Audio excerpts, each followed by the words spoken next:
kick it off.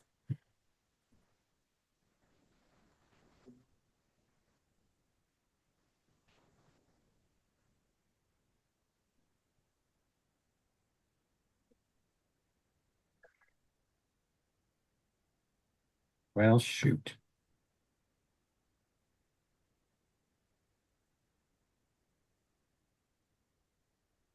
Well, I guess we have to wait. I hope this doesn't spill into the council meeting. Yep.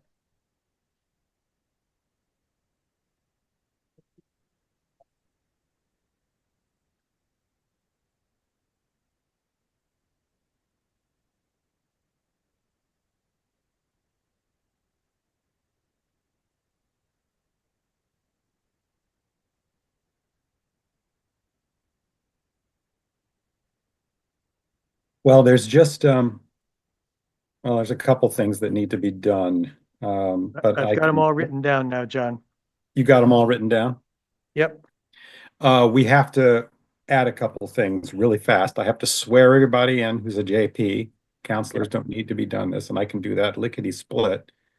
And then we've got to elect chair and vice chair. So there'll be a quick 2/3 vote to add it to the agenda, and then a quick nomination, which I'll make. If you want, I can make all the motions.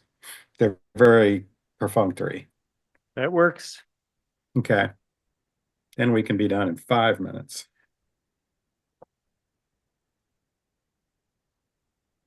See.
All right.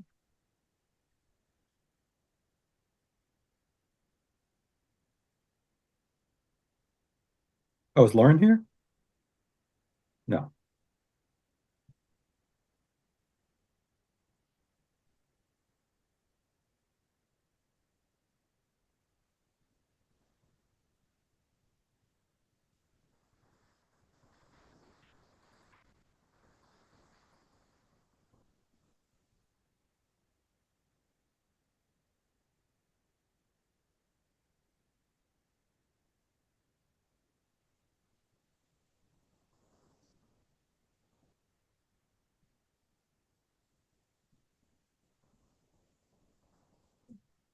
Ah, here comes Adrian.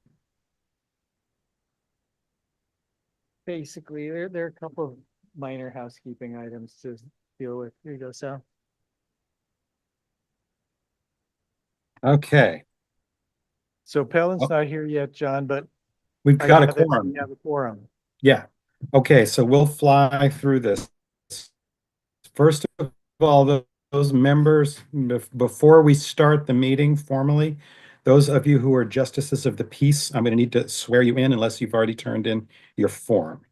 So that's going to be what, Mary and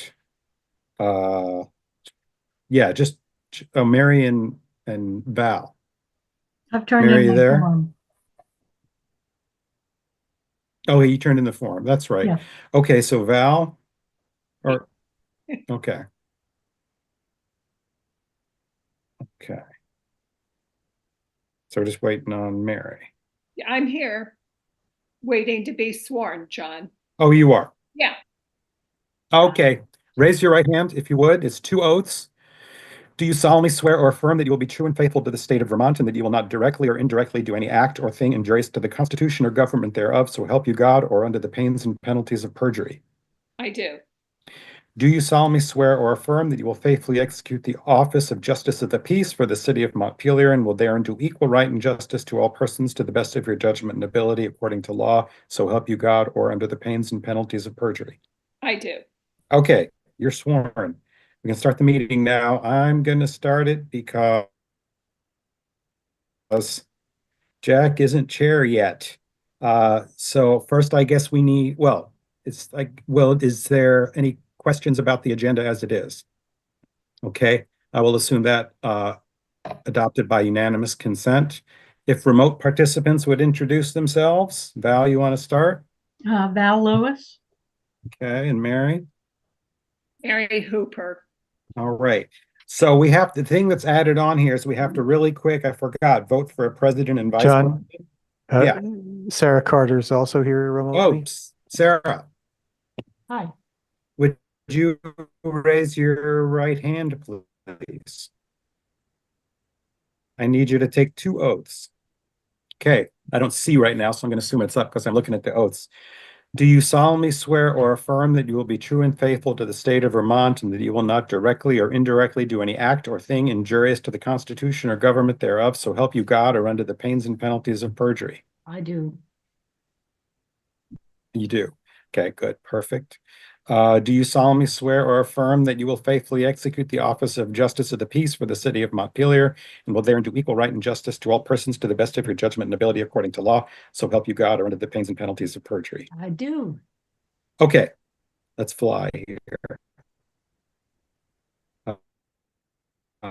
Um, Include to the agenda the appointment of a president and vice president. We'll need a 2/3 majority to approve that since it wasn't already on the agenda. So is there any discussion of that? All right, hearing none, all in favor say aye. Aye. All opposed? All right, then I will go ahead and make the motion, I assume, to reinstall Jack and myself. So I'll move it as a member of the BCA. I would move that Jack McCullough be elected chair and John Odom be elected vice chair of the board. Is there any discussion? All those in favor? Aye. Aye. Aye. All those opposed? Okay. Two quick motions now, and then we're done. First one is to authorize poll workers, and we always authorize the entire voter checklist, so I have flexibility. So I would move that we authorize all members of the voter checklist of the city to serve as poll workers or to be eligible to serve as poll workers. I'll just need a second on that. I'll second it. Then any discussion? All those in favor? Oh, you're in charge now, right? Yeah. All those in favor signify by saying aye. Aye. Aye. Any opposed? All right. Okay, last one.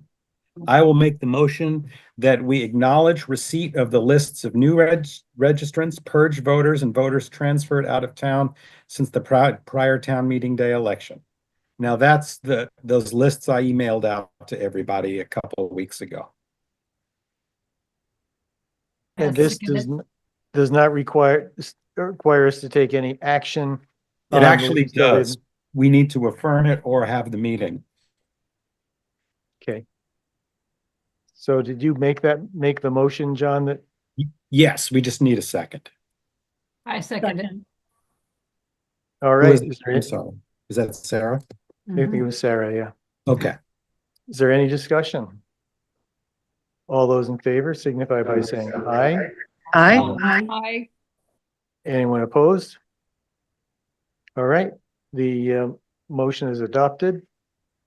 And that completing the business scheduled for tonight's meeting, the meeting of the Board of Civil Authority is adjourned at 6:30 p.m. Thank you all for being here. and for volunteering to serve again. Hopefully, we won't have as much work this time around as we did the last term. All right, and at this point, I can now call to order the meeting of the City Council. I'll make a few brief notes about how the meeting is going to work. If you're joining remotely, please change your name display to be your first and last name. When you speak, please start by stating your name and where you live. We ask you to keep your comments in any section of the meeting to 3 minutes. If you're speaking about a specific agenda item, please keep your comments germane to that topic. Anyone who wishes to speak must be recognized by the mayor.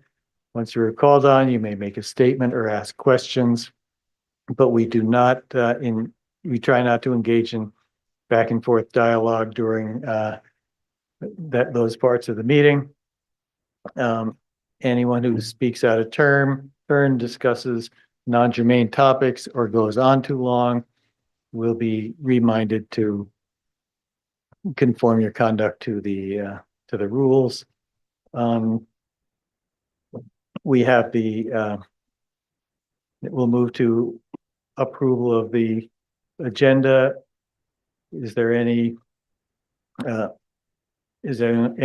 everyone satisfied with the agenda as we have it? Okay. Oh, we'll consider the agenda approved, and then Adrian. Mr. Mayor, I think you were going to add an agenda item, or maybe it's already on your agenda, about the homeless. Yeah, I thought I just saw it here. I could be wrong.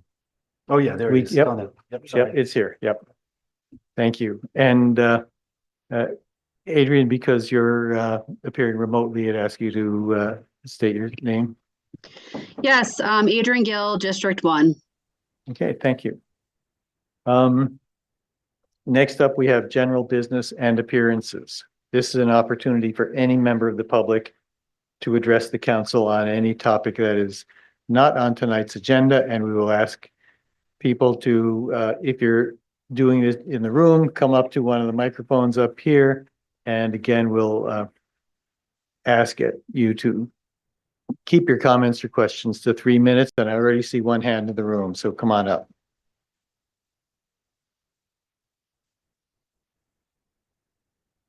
Thanks very much, Mr. Mayor. My name is Stephen MacArthur. I'm a former city council member and a citizen of Montpelier for many years. I'm addressing Article 13 of the ballot. I know there's nothing that can be done about it. It can't be amended. But I have written what I regard as a different and I think a much more balanced article that would replace that. I would urge everyone in Montpelier to vote against the current one and consider this alternative. Shall the voters of the city of Montpelier advise the mayor and city council to adopt the following pledge? And I'm using the basic model of of Article 13. We affirm our commitment to freedom, justice, and equality for the Israeli and Palestinian people and all peoples of the world. We oppose all forms of racism, bigotry, discrimination, oppression, including Islamophobia and anti-Semitism. We declare ourselves a community dedicated to peace for everyone in the Middle East. We reject calls for mass expulsions of the Palestinians from the West Bank and Gaza, and equally reject calls for river to the sea genocide of the Jewish people. We support the work of Musalaha, an organization that promotes reconciliation and unity between Israelis and Palestinians. The organization's name, by the way, is Reconciliation in Arabic. The Israeli-Palestinian Association, an organization founded in 1984 that promotes justice, peace, and equality for Israelis and Palestinians. Hand in Hand, an organization that has Jewish Arab schools throughout Israel where students learn both Hebrew and Arabic. Hand in Hand also organizes meetings among Jewish and Arab parents. And finally, Combatants for Peace, an organization of ex-combatant Israelis and Palestinians who work to end the occupation of Palestine. We condemn the racists and haters on all sides of the conflict and call for a two-state resolution. We acknowledge that Israeli settlements are and have been an extraordinary impediment to any resolution, and the territory they occupy must be substantially modified as part of any settlement. No reasonable person can deny that their creation has been one of the most destructive actions against any possibility of a peace settlement. I think I might still have a little bit of my 3 minutes left. On the opposite side of 13 seconds, so. what? Few 10 seconds. seconds, yep. On the opposite side, you'll see a bio of a man by the name of Nawaf Masalha, an old friend I knew since the 1970s. He died from COVID in 2021. He And is that's your a time. brilliant example of an Israeli Arab who worked all his life for peace. Thanks, Steve. Thank you. Is there anybody else in the room? Yes, Paul.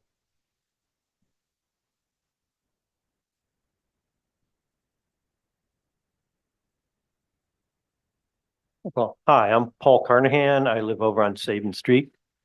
Thank you for giving me this opportunity to speak. I too want to address Article 13 on the March 4th ballot, which after several laudable statements about the need to end discrimination, bigotry, and injustice, switches gears and singles out Israel as the cause for these problems and encourages the council to, quote, join others in working to end all support to Israel's apartheid regime, settler colonialism, and military occupation, unquote. I know that this item was submitted by petition and that you have no control over the language that it contains. However, I hope that you, as political and social leaders of our community, will take a stand against Article 13 because it singles out Israel and by extension, Jews in this community for the injustices of the situation in the Middle East. The reasons for voting against Article 13 are pretty simple, as I and several others set forth in a recent letter to the editors of the Times-Argus and the Bridge. One, the underlying issues are way too complex and nuanced to be addressed by this ballot item. Number two, the language in the final line of the article is strikingly one-sided. And three, the City Council has far too much on its plate to work on foreign affairs. This measure is also hurtful to many in the Jewish community. You may be wondering why this is. Growing up in southern Vermont, I was barely aware of my town's Jewish community, much less the importance of the state of Israel to the Jews there. After marrying a Jewish woman and creating a Jewish family, I've come to appreciate the importance of the state of Israel in many people's lives. Israel is a part of the Jewish identity that those of us who were not raised Jewish may never understand. It is a place of refuge for Jews the world over, one small piece of land where they know they will be welcomed if the world turns against them, which it has many times. Israel, like every nation, has its flaws. I am horrified by the current Israeli government's response to Hamas's October 7th attack. But Israel still remains a beacon to Jews in a troubled world.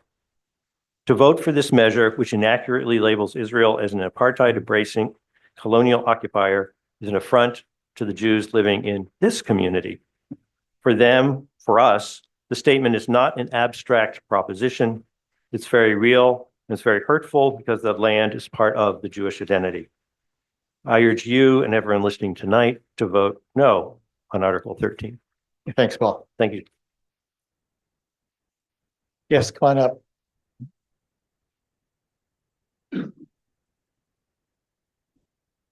Hi, my name is Rebecca. Thank you for allowing this opportunity. I'm also commenting on Article 13. I am Jewish. My ancestors came to the United States as refugees fleeing persecution in Western Europe and Turkey. Some of my family members denied entry through Ellis Island were sent back to Europe, where they perished in Auschwitz, reduced to smoke and ashes. Others found refuge in the land of Israel before it was even a state and live there to this day. I am also a Vermonter. I have lived in Montpelier for 7 years and in Vermont for 17. For most of that time, I have felt safe, welcome, and like I belonged. I have worked to ensure others, including refugees fleeing conflict, feel the same sense of safety and belonging. My heart aches for the suffering of the world, and I pray for a lasting peace for all people. But since October 7th, I have begun to question where I belong. I have witnessed celebrations of death, the denial and dismissal of unspeakable atrocities committed against babies and children and women and men. I have seen acts of violence and hatred spread across this country and world. Right here in Montpelier, swastikas have been scrawled in our schools. I have seen false and incomplete narratives about Israel arise all over Vermont. The seeds of violence are being sown. I now wonder, do I still belong in Montpelier, in Vermont? How long will it remain safe for me, for my family? Anti-Semitism is the oldest mind virus. It begins with distortions of reality like Article 13 on the ballot. It ends with violence and killing of Jews. History tells us that when anti-Semitism increases, it is often a warning sign of deeper fractures in society. It signals a willingness to embrace extremist narratives, reject pluralism, and turn to division rather than unity. I see the virus spreading.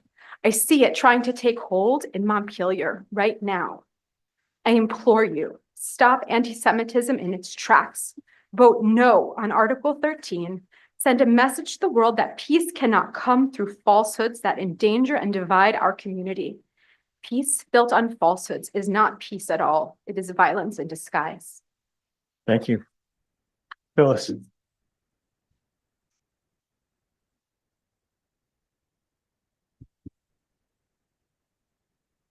I'm Phyllis Rubenstein. I live on College Street in Montpelier. I've lived in Montpelier since 1988. Phyllis, I've lived in Montpelier since 1988, and I'm an active member in the Jewish community. I have always felt that Montpelier values all of its residents, and I have felt safe and welcomed here. I too am speaking about Article 13. As Paul Carnahan said, he recognized that many Americans feel a great connection to Israel, and so do I. American Jews, as well as many Israeli Jews, want to see peace and justice in the Middle East. I was totally blindsided by Article 13. I was incredulous that my fellow residents in Montpelier would have signed a petition placing it on the ballot. So I contacted John Odom and asked for a list of people who would sign the petition. And then I became horrified because I personally know many people who signed it. And I started asking people whether they were aware of Article 13, and they said no. And I said, well, do you remember signing a petition that stated that asking the mayor and the city council to join others to work to end all support of Israel's apartheid regime, etc.? They said no. And then, one wife said to the husband, but remember that day you were asked at the farmer's market whether you supported humanitarian rights for Palestinians, and you said yes, and then you signed something. And we see in today's Times Argus, Cindy Bogard explained how it came about that she signed it. She never read the petition. I've since learned that similar resolutions are on ballots in Brattleboro, Winooski, Vergennes, Newfane, and Thetford.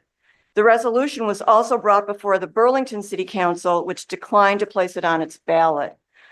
Unlike Montpelier City Council, the Burlington City Council has the authority to decide whether or not to place a citizen's petition on the ballot when it raises an advisory question beyond the legal authority of the city. In making its decision, Burlington City councilors noted that the resolution was divisive. Article 13 does not reflect the values of the Montpelier I know. First, it's one-sided and ignores the complex geopolitical history of the Middle East, including Hamas's invasion of Israel on October 7, 2023, when It killed 1,200 people and took 200 people hostage. Second, Article 13 singles out and demonizes Israel, ignoring not only the actions of Hamas, but many other areas of conflict in the world, such as Myanmar, Zaire, Sudan, Ethiopia, and Congo, to name the few. Thanks, Phyllis. I That's your realize my 3 time minutes. is Yeah. up. Thank I you. urge council members to vote, and my neighbors to vote against Article 13. Thank you. Glenn?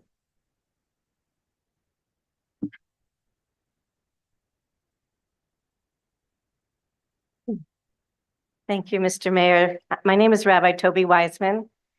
I am the Executive Director of Jewish Communities of Vermont. I am also a rabbi in the community of Beth Jacob Synagogue in Montpelier. I have lived and worked and raised a family in Montpelier for over 31 years. Like my parents and grandparents before me, I have a lifelong bond with Israel and the people of Israel. And like most Jews today, I believe that we have the right to live in peace in our ancestral homeland, Israel. Israel is not separate from our identity. It is deeply connected to Jewish history, culture, and survival as a people. Article 13 is targeting that connection, and by extension, intimidating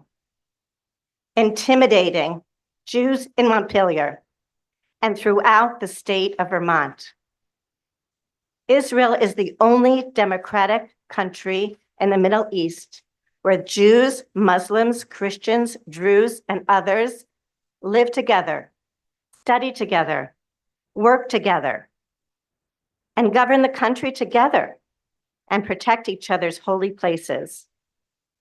If we as a community truly want to support peace, we should look to the over 160 organizations that are building cooperation, justice, equality, shared society, mutual understanding, and peace among Palestinians and Israelis, some of which Stephen MacArthur mentioned. Please stand with the people and organizations who are working to make all Israeli and Palestinian lives better, without hate, without demonizing, but by bringing light and loving understanding and support all the good that is happening. Article 13 is dividing our community and making us, the Jews, a tiny minority in this city and state, feel unsafe. We feel unsafe. We feel alone, and we feel unwelcome. This Article 13 does nothing to bring peace. It only places 100% of the blame on Israel and, by extension, Jews for the conflict. Please, I implore you, vote no on Article 13. Thank you.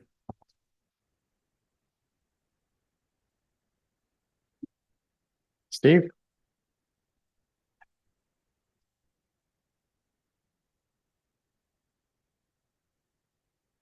Back to follow. I can't find a copy of Article 13 to even speak to that, so I guess y'all didn't know it was on the agenda either. I want to speak about the ice hazards on the sidewalks, that there's 6 and 8 foot icicles, hundreds of pounds, that can fall and hurt people or pivot into the glass or pivot out into the sidewalk. And I've talked to some public works folks, and apparently we don't have an enforced ordinance requiring the building owners to clear the dangerous ice. I don't take a position on whether it should be a city obligation or a landlord building owner obligation, but it's a hazard right now, and there's not enough cones, and there's not enough safety, and there's not enough oversight of it. So I noticed 2 of our multi-$100,000 wayfinding signs got knocked down by the snow removal last night. They were only in about an inch and a half, anchored an inch and a half in, which tells me they've been unsafe and ready to fall on people. So there's another mess that was created, a lot of money spent that could have gone into public restrooms. I sent y'all pictures last Sunday that should have warranted an emergency action by a mayor or a city manager to get the city hall open because Capitol Grounds was closed. Shaw's bathroom was out of order. Access Cafe was closed. You know, there's no, city center is locked. You basically, we've had a toilets committee for how long now? And nobody has the integrity or the compassion or the dignity to provide restrooms for the people that are being bussed into town every morning at 8 and bussed back out at 6. So, or just casual visitors who need a bathroom, you know? It's just, it's uncivilized. It's really uncivilized, and it's a moral failure on your part to have not dealt with this, because I've been raising it for years and y'all have done virtually nothing about it. We lost the 2 downstairs city hall bathrooms. The Green Mountain Transit Center could have been opened had we heeded my advice and renegotiated that lease so that we had keys to it. You know, you got an unhoused emergency right now, and you leave all the bathrooms closed on that particular day. So, one other issue slips my mind. Thanks, Steve. We got off easy. Anybody else in the room? Okay, I'm not seeing anyone else in the room seeking to be, 10 seconds. yeah, 10 seconds. Notice, I mean, everybody has my email address. Nobody thought it. I showed up at 6:30 at City Hall, and I had no prior notice that I had to go walk a while to a car to get down here. That's Thank you. mismanaged. I have to sit in front of the speaker so that I can hear. Is there anyone joining us online? I don't see any Zoom hands up, but anyone who wishes to be recognized who's participating remotely, you can up your Zoom hand raise function to do that.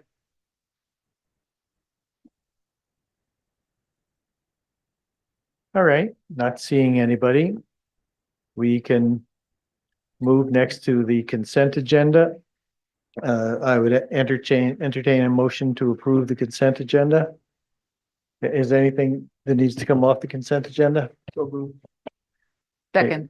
All right, the consent agenda is moved and seconded. Is there any discussion? Lauren, Very minor thing I had just sent, you may need to pull your mic closer. sorry. Very minor thing I had sent to, John Odom. There was a wrong vote count in one of the minutes, so he can fix that. So just flagging that. Should we pull that particular item minutes off the agenda? I might ask John, do you John know if that could be which one it is? easily fixed. Well, I guess strictly speaking, if you wanted to call the minutes off, then I could put them on next time. That's fine. Okay, why don't we do that? It's a So that, meaningful typo. It's a meaningful. Yeah. Yeah, we should, at a minimum, we should always make sure the vote counts are right on these things. Okay. Yeah, it said 5-4 instead of 5-1, so I apologize. Okay, so we'll consider that that item A is off the consent agenda, and the motion is to approve all the other items. All those in favor signify by saying aye. Aye. Any opposed? Okay, the consent agenda is approved. Next, we have item 6, determination of whether to renew, extend, or terminate the employment agreement with the city manager. The chair would entertain a motion to go into executive session to discuss the matter of the employment of a city official. Would someone care to make that motion? I'm going to make a motion, but not that one. Okay, I think for purposes of discussion, our employment agreement with the city manager calls upon the city council and the city manager to decide if the contract will be renewed or non-renewed by March 1 of 2025 for a period that would end March 1 of 2026. So basically, it seems that that's a question we should answer. So I'll make a motion that we not renew the contract for the city manager at the end of this contract. Without going into executive session to discuss the other matters that are part of the discussion we've agreed to. It seems we should make the basic decision first. I second that. All right, it's been moved and seconded. Is there any discussion?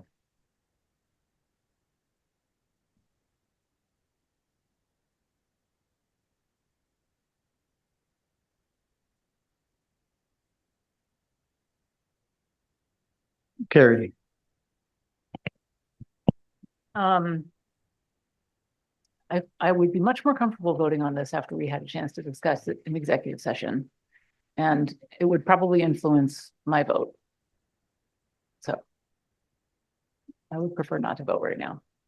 I know that the motion has been made already, but Lauren, Yeah, I just agree with Carrie. So I think I'm gonna vote against this because I want to have the discussion before so that we have a fuller picture of actions. and someone also could make a motion to table it if you think it's premature to vote on it at this point. Helen, Can we at least say what are we planning to discuss in the executive session? Not like doing anything illegal. Because we had a couple of executive sessions before, so I just want to be sure what are we discussing, that's all. yeah, I think we can say that. It's the overall question about whether to renew, extend, or terminate the employment agreement, and then beyond that, to discuss the terms of the separation if one were to take place. And we have our counsel, our attorneys here ready to advise us on our obligations to the city manager.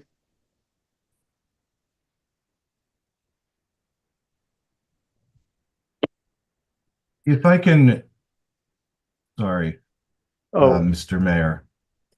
yes, Ed, Counselor Alfano had his hand out, and then I'll get you. So, okay, Ed, So why don't a you couple start out by things. telling us who you are? Oh, sure. Sorry. My name's Ed Adrian. I'm with the law firm of Monahan Safar.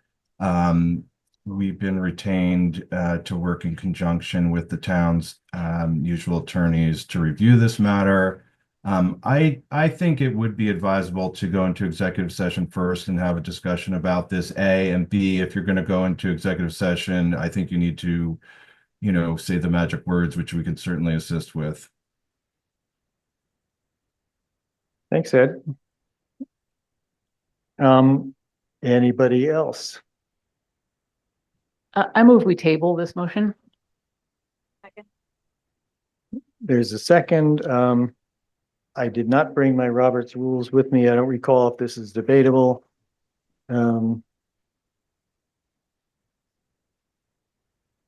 Are we ready to vote on that question?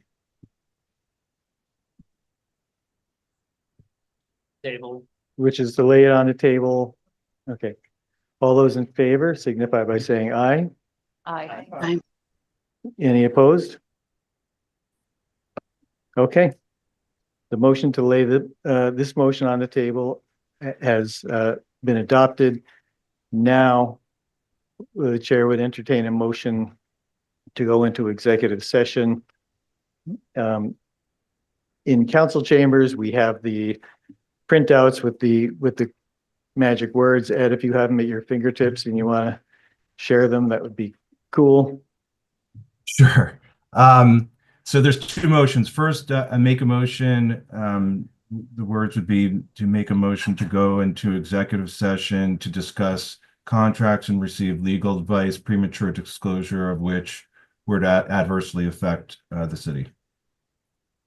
So the first part is to, that's the two-part one. So the first part is to Correct. make a finding that the premature disclosure would be adverse to the interests of the city. Carrie, are you making that motion? Or is someone making that motion? Yeah, I'll make that motion. Is there a second? I'll second. All those in favor signify by saying aye. Aye. And now is there a motion to go into executive session? Carrie, So I'll make the second motion. I move that we go into executive session on the basis of one VSA 313A1, discussing employment, appointment, or evaluation of a public employee. is there a second? Oh, before we do that, does your motion include that we would ask our attorneys, Mike Tarrant, Sarah Buxton, and Ed Adrian, and potentially the city manager to participate? Yes. Okay. Now, Sal, did you second that? I'll second. Okay. Any discussion? All those in favor signify by saying aye. Aye. Any opposed? All right, we will be out of here. We'll go into the conference room down the hall, and we will be out of public session until we get back.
You're on? Okay, we're back. Thank you for your indulgence. Tim, Move we come out of executive session. is there a second? All those in favor signify by saying aye. Any opposed? Thank you. All right, before we left, we had laid Councillor Heaney's motion on the table. And do you have something to say now, Tim? I'll withdraw the motion. Is that acceptable to the seconder? Okay, we'll consider that withdrawn. And Councillor Alfano, do you have a motion? I do. I move to not renew the city manager's contract and to direct the mayor to draft a separation agreement under the following terms as discussed, including a separation date of June 30, 2025, severance pay is provided for by contract, a general release, and other terms as required by law. Is there a second? Second. Is there any discussion?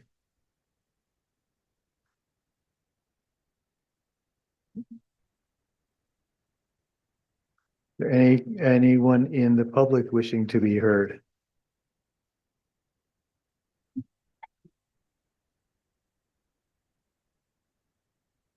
Steve Whitaker. Steve Whitaker, would like, Recognize it. Oh. I'd like to understand, I've asked who was representing who in this. We had three lawyers, and apparently they were representing the city, but is that the council or the city manager or both or one or the other? But I didn't get an straight answer from a lawyer. Imagine that. But there is a need for a search and there is a need for a overlap period. For years, I've been encouraging Bill to, go through all his files and dictate into a recorder, especially a transcribing recorder. A Pixel phone, for instance, can create both an audio file for safety and verification, as well as a transcription of exactly what he knows about each one of these files and projects, because Bill's got a wealth of information here, that we pay dearly for. And we need to make sure that that's not lost or that we don't be hostage to a consulting agreement indefinitely. So during the period, which is sooner than I had anticipated, according to this motion, how we're going to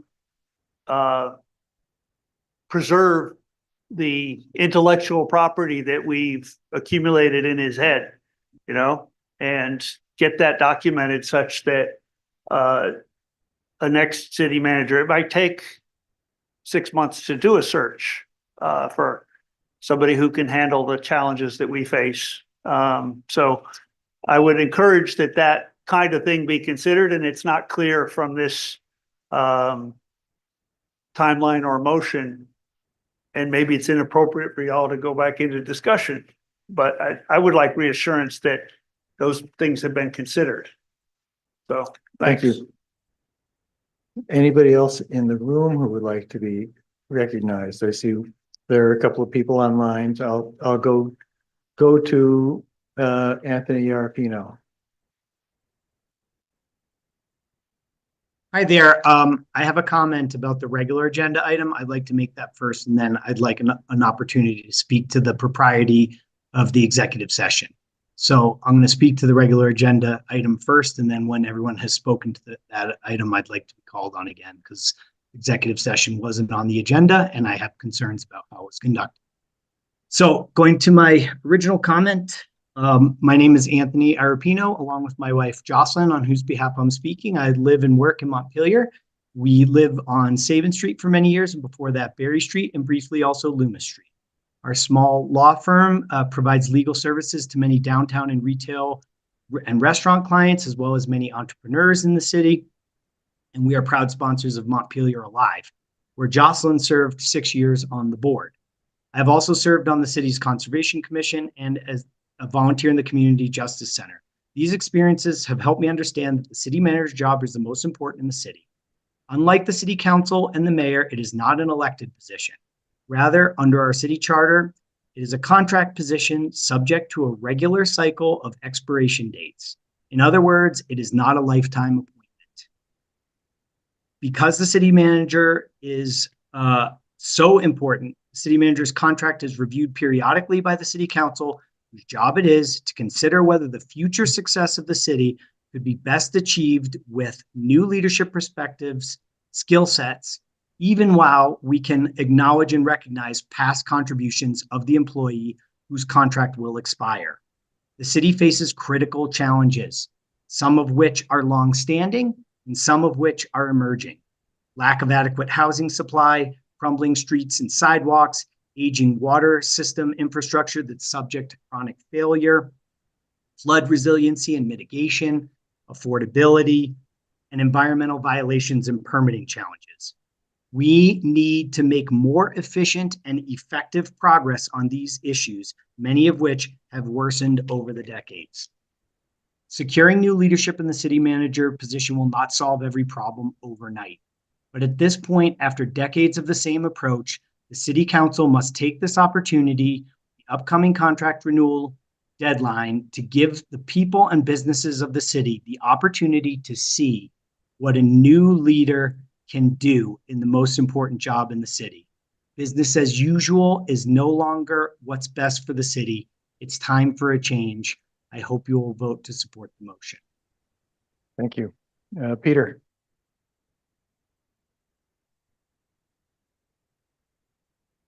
He said everything I would have said. 30 years is enough. Let's see what a new, younger city manager who has been trained in 21st century city management can do here. We've got a lot of problems that need to be solved. I hope that you will vote as you've indicated. Thank you. Thank you, Peter. Anybody else in the room who would like to be recognized?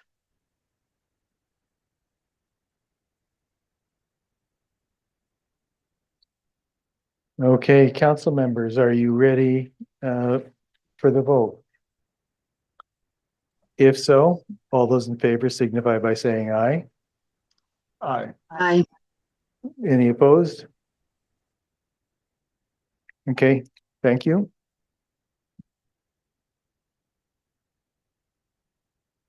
We are on to our, did you want to say something on? Yeah. Okay, sorry, that's right, Sal, we've got a second motion. I move to authorize the mayor to finalize and sign a separation agreement and to call a special meeting of the council before the end of February to ratify the agreement. Is there a second? Any discussion? All those in favor signify by saying aye. Aye. Aye. Any opposed? Okay, Anthony, you're recognized for 3 minutes.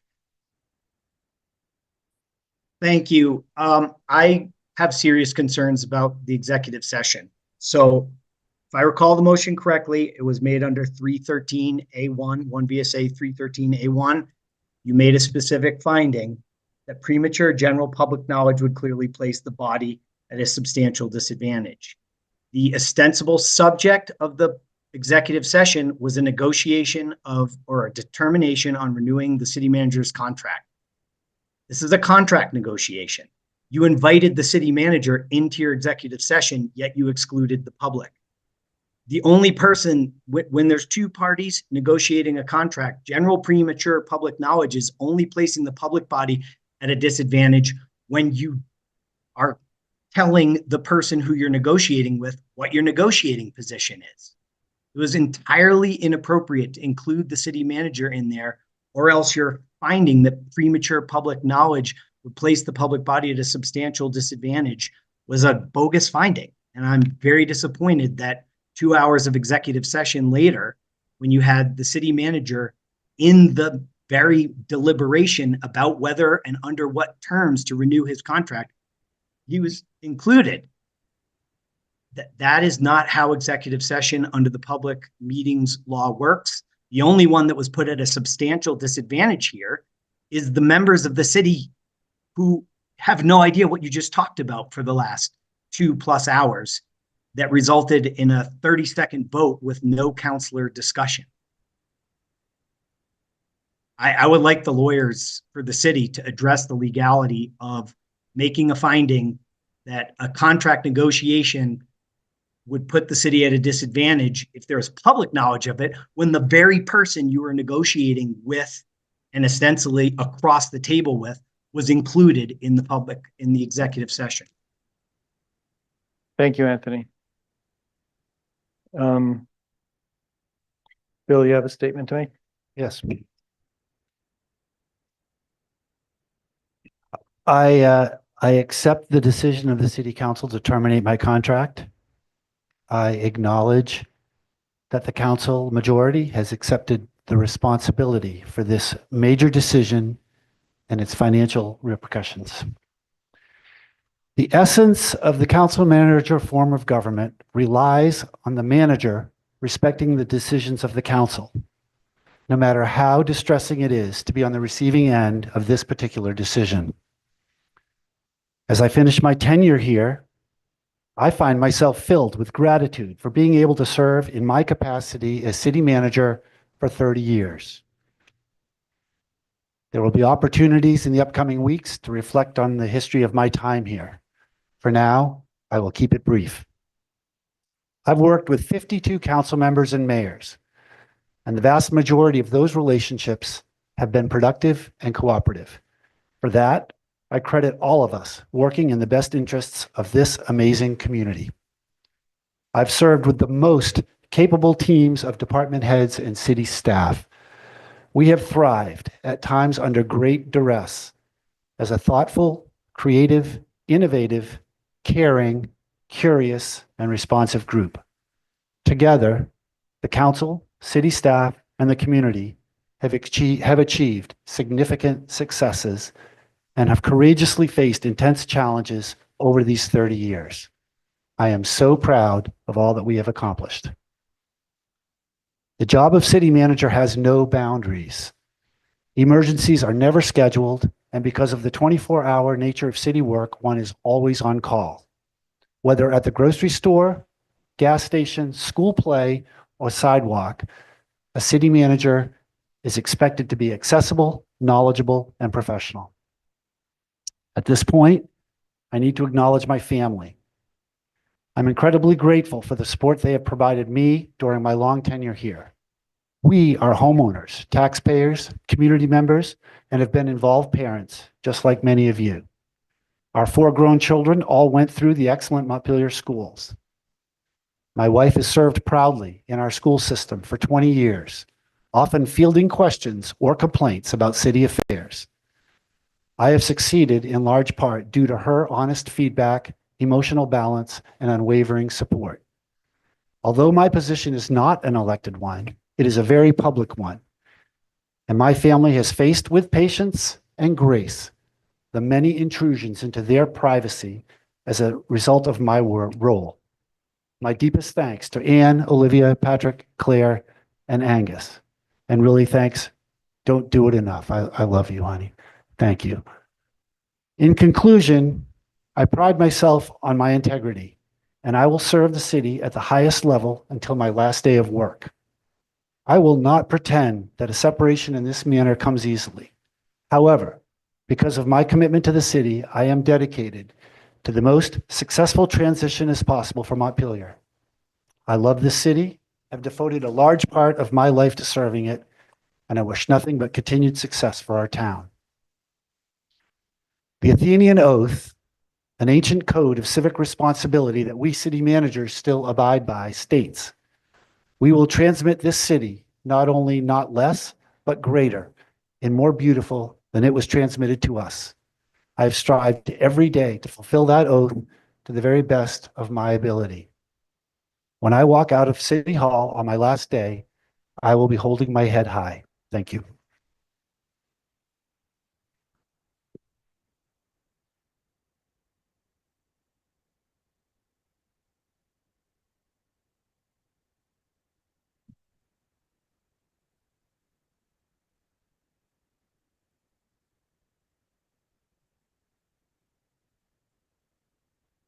I think it really says something that the heads of all the departments of the city government have come down here to show their support for Bill and his work as city manager. I think that this action taken by the council, by the majority of the council, was seriously misguided.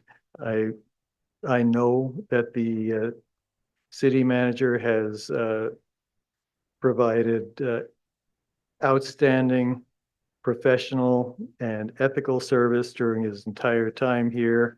And if the council had not chosen to terminate or to not renew his contract, he would continue to do that. Bill's outstanding abilities and qualities have been recognized not only here within the city, but in his leadership of the Vermont League of Cities and Towns and the ICMA, the International City Managers Association. We have been benefited greatly from having Bill as our city manager, and I wish this had come out a different way. And we're way past time for our 8:30 intermission, so we'll break for 10 minutes and return to the rest of the business of tonight's meeting. And I'm back. Thanks, Adrienne. Thank you.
Well, let's see. We'll discuss that upcoming, we'll go on the record and then discuss that. Sure. Okay, folks, we're back in session.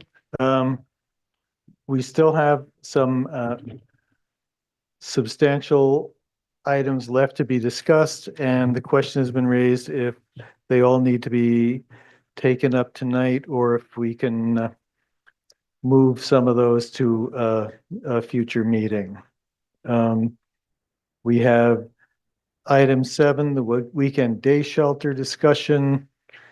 I'm looking for ideas from members of the council for what you'd like to move off.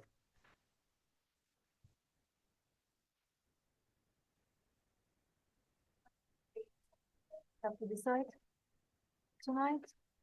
It's discussion. It's not marked as some item for decision. Carrie wants to say something. Carrie. It feels pressing time-wise to talk about day shelter for people with the temperatures as cold as they are, so I would love to keep that one on. Okay. I think we could put off the Country Club Road discussion to another night, as that's likely to be very long and other people may want to chime in on. Other members, what do you feel about that? Okay. They've been here, they've been waiting to be heard, but if it's the pleasure of the council to move that to another meeting, we can. Lauren, were you going to say something? I mean, maybe if it's 10 o'clock and we haven't gotten to it, like, I'm wondering like how quick some of these discussions might be if we, but Why don't we get started, see how it goes? It's 9:20 now. At 10 o'clock, we'll again look at how things are looking. But the next item on the agenda is the weekend day shelter discussion. And Kelly, is that you? Yeah. It was brought up by a resident who's not here. So I'm happy to just give a little bit of background. So we did get a request to put this item on the agenda. In the packet is that letter requesting that we review the day spaces that are available, particularly on the weekends for winter warming spaces. And so on the line, hopefully we've got Good Samaritan Haven, and they were earlier and they were planning to be here. Great. So I did send around to council a listing of available day spaces. And so really what's up for discussion is, what's available in town and if there is any action that council would like to take in terms of exploring alternative locations, city locations. Currently, just for general awareness, I will say that we do provide an overnight shelter at Country Club Road that is staffed by Good Samaritan Haven. Kelly, can I ask you to pause for a moment? Of course. Nat, would you please move out of the room while you're having a discussion? No, really, get out of the room. Thank you. You got it. So we do provide an overnight shelter. We have talked about the potential for maybe providing additional day services at that space. That space really is not ideal. We would need a service provider to be able to staff that. And so, weighing options. And then the other piece is that, a few meetings back, we did enter into a good agreement with Good Samaritan Haven to offer day space. They are working those spaces out. And so in the letter that you've got, some of the spaces are identified for during the week. The struggle really is finding weekend space. And so what was suggested is that maybe perhaps some of the city buildings downtown might be available. And that's tricky because we still are recovering from the flood. Some of the buildings that we do have are not ADA accessible. And there are a lot of different cubbies and warrens that people, might end up in. And so they're not really safe. So I'm going to leave it there and just see if the writer of the letter is available or if Julie wanted to provide any feedback for discussion. Thanks, Kelly. Julie, do you have anything to add?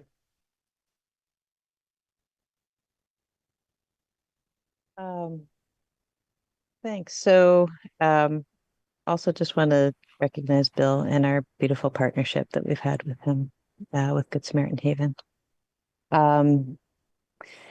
So we've done a ton of due diligence in attempting to find another location to offer day services, and we continue to do so. So this is an in-process situation. We've been working with the city, we've been working with the state on different properties and opportunities. Locations are, it's important to analyze them, you know, for safety, for layout, for a variety of things like that. So that's part of the conversation for all of the options that are brought forward. But we're still in the process of it, and we're not going to give up.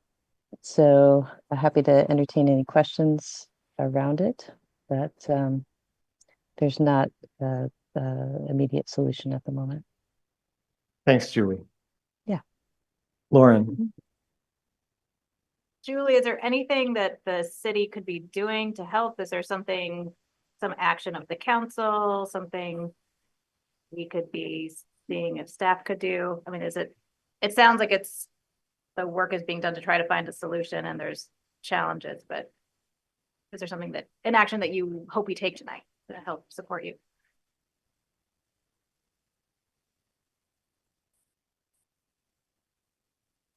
Necessarily, we're still trying to work it out. I don't know what would be additional support or services other than all trying to identify a variety of spaces that include,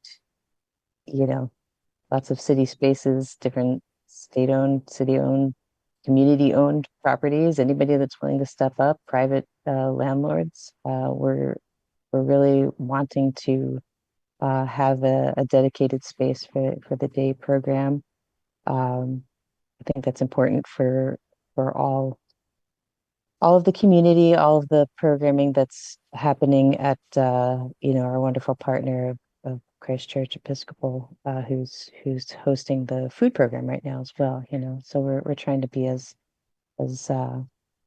gracious and accommodating for all the things that are happening there. But if anybody has ideas, please bring them forth, and we'll analyze them, based on what we think we need for that program.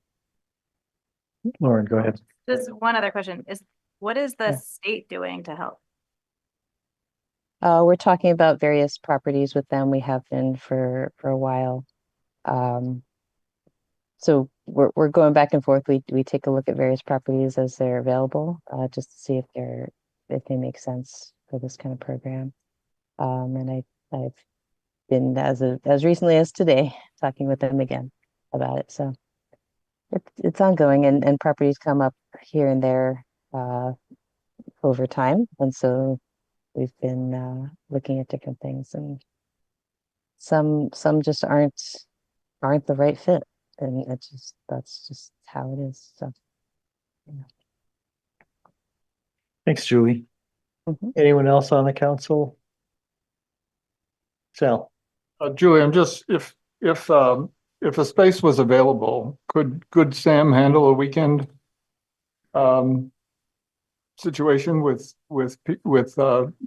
personnel to monitor it, or does Good Sam know of an organization that could?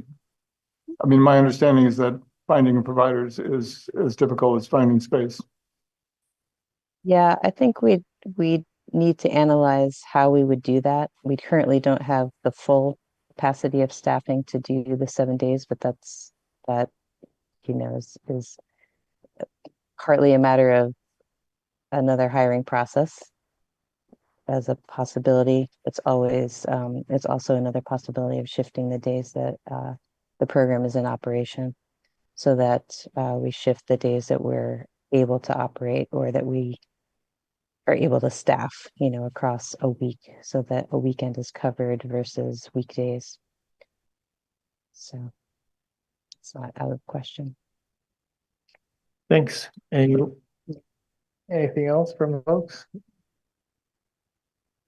Nothing from any members of the council, Steve?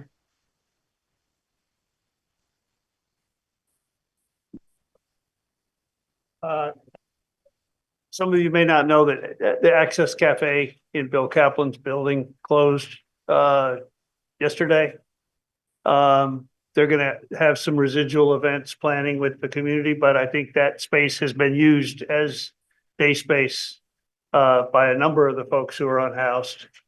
I don't know whether, as I understand it, that Good Samaritan is under contract with the state to provide 7-day coverage. And as I understand it, they were under agreement with this council to provide 7-day coverage when we gave our last 45,000 of ARPA money. So I'd like to ask, where is the accountability to a contract? We don't have access to their records, even despite my suggestions that when we give money to nonprofits, we condition it upon transparency. But here's a prime example of where we were told we're buying 7-day, our 45,000 plus the state share. We're buying 7-day coverage for folks to be indoors, and we're getting 5, and we're not enforcing a contract. It's true, we gave them money outright without a contract. We shouldn't have, but they also are not paying a reasonable fee to the churches that they're using for these spaces. So it's when there's this kind of money that Good Sam is taking in from the state and from local coffers, we should demand some accountability and some transparency. Thanks, Steve. Kelly? In search of a power cord for this laptop, which I'll plug in after this item. So just to speak to that a little bit, we have been talking with Good Samaritan Haven in terms of reporting out on the funding. So we know sort of what's been spent to date. Actually, in fact, very little has been spent to date with the money that has been given just based on what they've been able to line up. We do think that those services will be rendered. And so we do intend to report out on, sort of the facts and details. And, we're doing the best we can with a tough situation. And so we are thankful for our partnership with Good Samaritan Haven. Additionally, I will say that we are working on getting a group of service providers together to kind of talk things through and think about different solutions. And so, there may be a way to cobble together some day services. And so we're working on it, and there'll be more to come. Thanks, Kelly. Okay. Zach. Sorry. Good evening, Zach Hughes, Montpelier.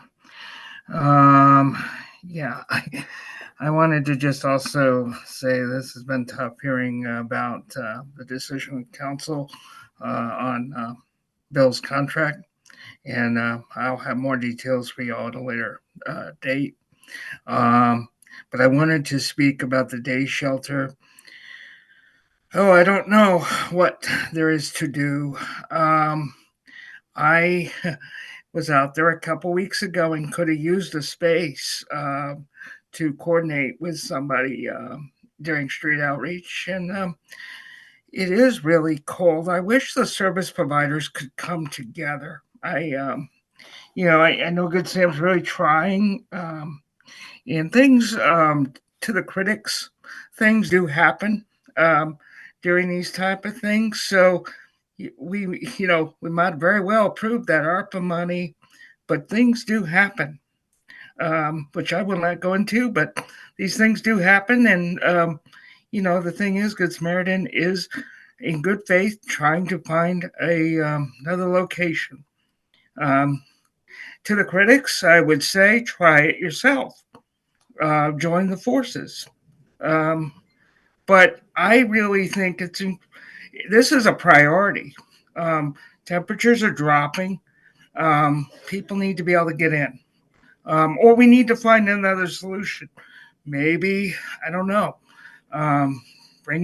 bring people somewhere. I don't know. But that's just me. Thank you very much. Yield back to the mayor. Thanks, Zach. Okay. Thank you for that discussion. It's going to continue. Obviously, one of the things that we have that has been clear overall is that real estate is not the only answer. We don't need a space.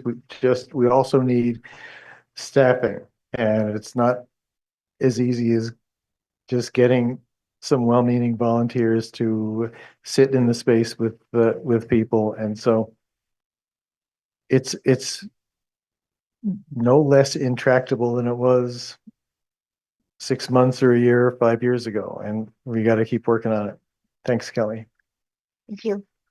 Next, we have a couple of item 8 on the agenda. We have 2 applications for appointment or reappointment to the Design Review Committee.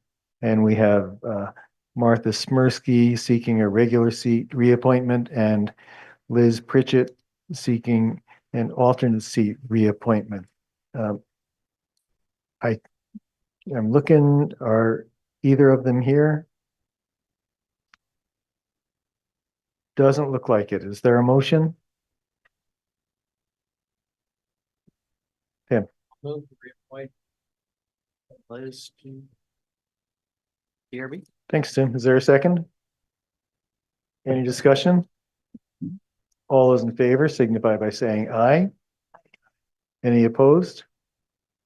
Okay, thank you. We are up to the next item on the agenda, which is discussion of the future of the Country Club Road appraisal and potential sale of the property and future recreational uses. Is that you, Bill? Yep, and there's some other folks here too.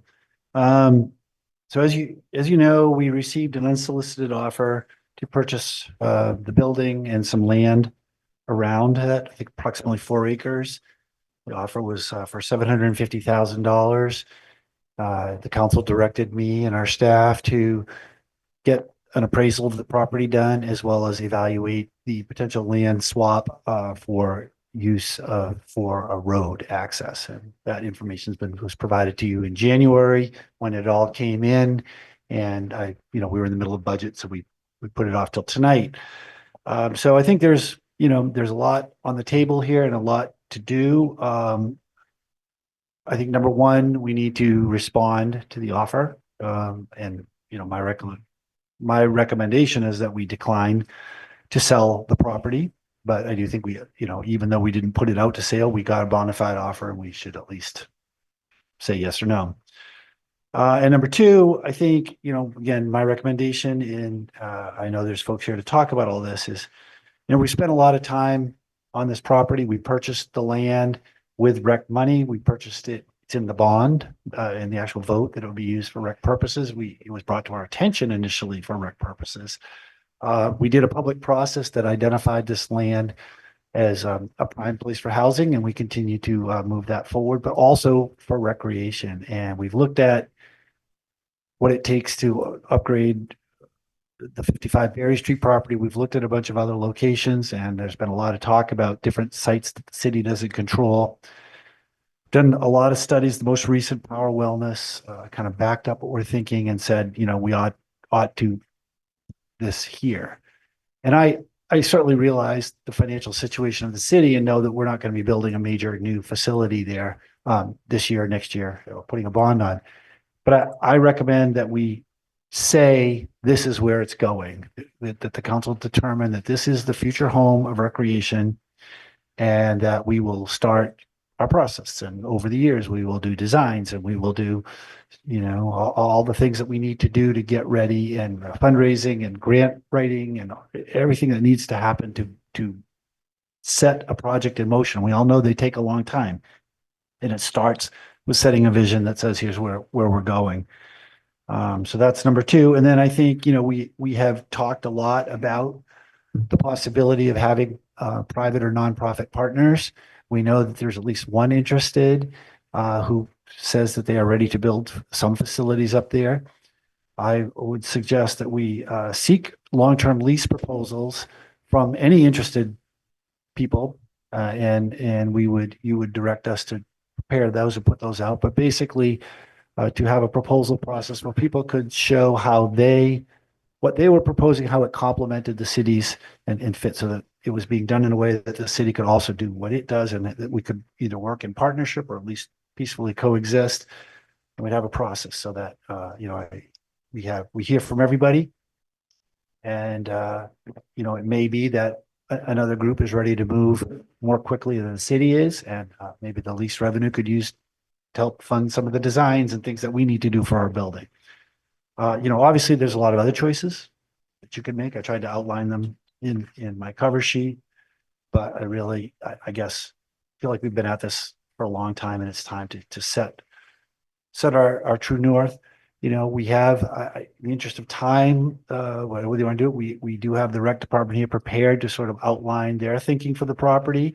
I know there's one of the groups that's been interested in, and I think will be interested in bidding, is here. It's up to you how much you want to discuss this, what presentations you want to hear. But so I think this is kind of where, this is, in my view, the short version of where we're at and the path I would go down if left up to me. Thanks, Bill. Arnie, do you want to come on up?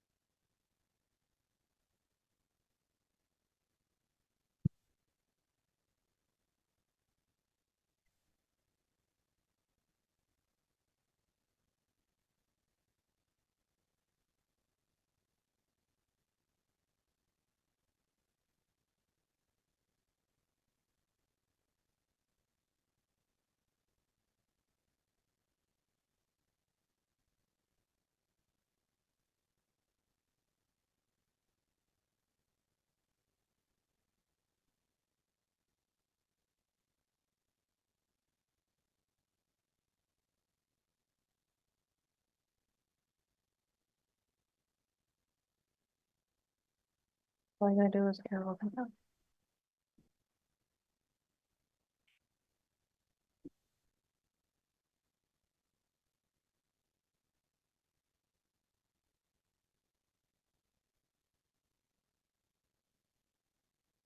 Arnie, I should just tell you, I've been castigated for letting people go on too long.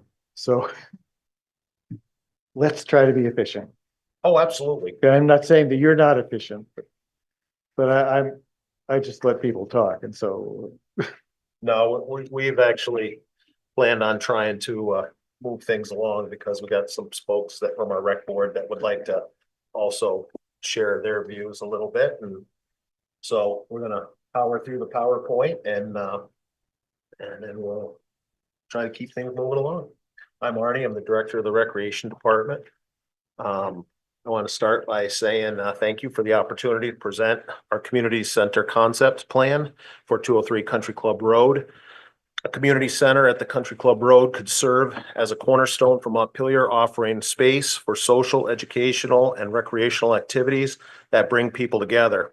Our presentation will share many reasons Montpelier could benefit by building a new community center.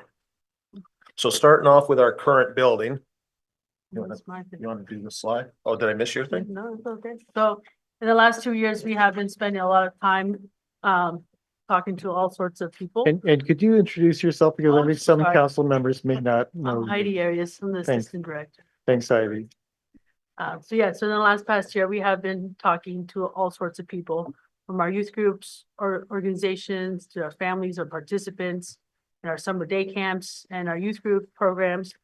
So our pickleballers and new time basketballers, to even our school coaches and athletic directors from the nearby high schools, Montpelier and U32.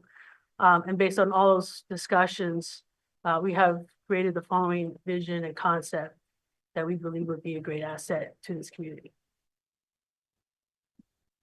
All right, so many of you probably are either been or at least seen the outside of the current building. This building was built in 1932. It was purchased by the federal government in 1970 for $25,000. It was a former armory. The building is currently 93 years old and has been owned by the city for 55 years. The entrance to the stairs going into the building is our only entrance to the building, at least for the public. We do have an exit if people need to get out at the back side of the building. Our main hallway and coat and shoe changing room are kind of the only places where parents can kind of wait for their kids or hang out while their kids might be practicing. Our gym is, or we have one bathroom on the second floor. That's a unisex bathroom. For those of you who've been in that building, we have a locker room downstairs. It's a men's locker room, which was again built in 1932 when it was an armory. So they didn't really plan for that accordingly. But the basketball court is much smaller than a high school court. It's about 2/3 to 3/4 the size of a high school court. Right now, we just wanted to highlight our current programming that we have right now and the facilities that we do.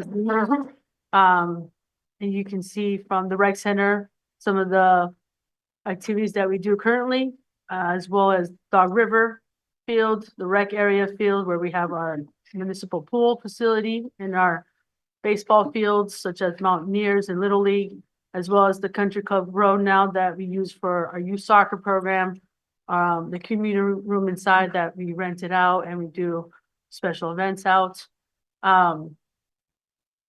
So these are the only facilities that we use for a lot of our programming. Some of the highlights, the takeaways from all this is that for the rec center, only one program can happen at a time.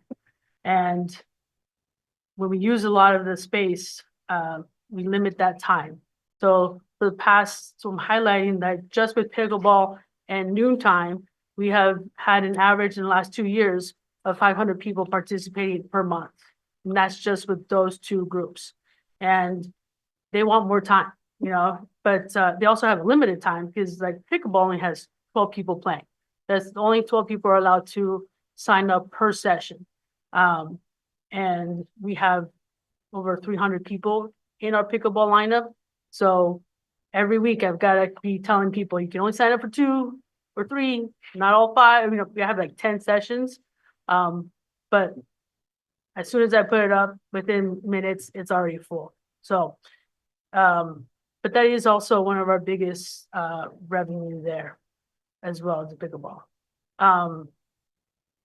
Also our youth sports programs, in the last 2 years from I've been here, they have grown substantially, not only our recreational, but also the higher club levels such as soccer and basketball.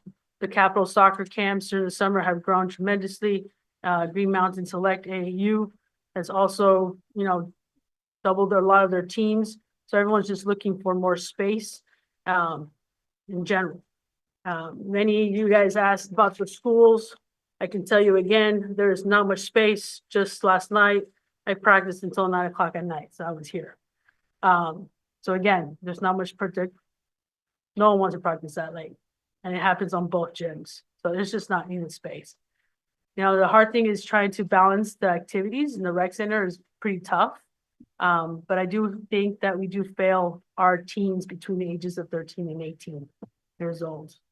There's just not enough space for them. So my last highlight is like, if they're not part of a team or a school team, they just don't have access to any type of recreation outside of school. So the basketball team is 12 kids, JV and varsity, you talk about 30 kids. What happens to the rest of those kids? They have a limited time. So that's just kind of highlighting our current program in a nutshell a little bit. Thanks, Heidi. Okay, we're going to jump into our concept plan. This is just kind of a vision of what the entrance could possibly look like. And then this is the internal of sorry, the look of a field house is what the big area is that we're looking at. The space all the way to the right that has a bunch of courts on it, that right now is kind of a tentative space. That's really not part of it could be built on later, but we're looking at mainly the basketball courts and the turf area. And the turf side of the area also has an indoor track.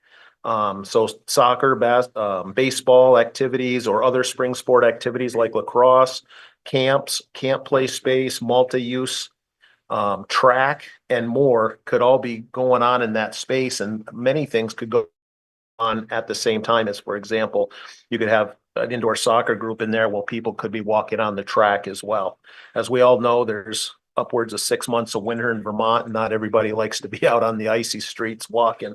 So this would be an opportunity for promoting health and safety during the winter.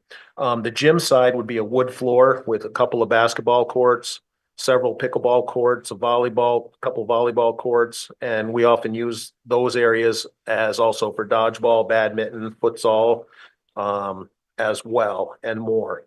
Part of the advantage of something like this is, one, we can do multiple things at one time. So we can do many, many more rentals for leagues, teams. One of the areas we're really missing out on, I think, is for the 20 to 40-year-old group. There's not a lot of space for that group. I was having a rec board meeting one time and I mentioned that's an area that we struggle to get people to come out. And one of the members said, well, actually the 20 to 40-year-olds leave Montpelier and they come back after they get over 40. So this could be an opportunity to keep more people, in the area and have more activities. And also, we could have more than 4 times the use of our current building. Like Heidi said, one activity at a time really limits potential revenue generating. If you're trying to look at either renovating a facility or building a new facility, we've got to also look at the revenue generation potential, because otherwise you'll never catch up if your revenue streams are limited. Yeah, and so like pickleball only has 3 hours a day. Basketball, for adults only has 1.5 hours a day. Dodgeball has 2 hours a week. There is a badminton 2 hours a week. Indoor soccer rentals. So, and this is just not enough time to use the facility. A lot of people just want to keep being able to use it at more time. So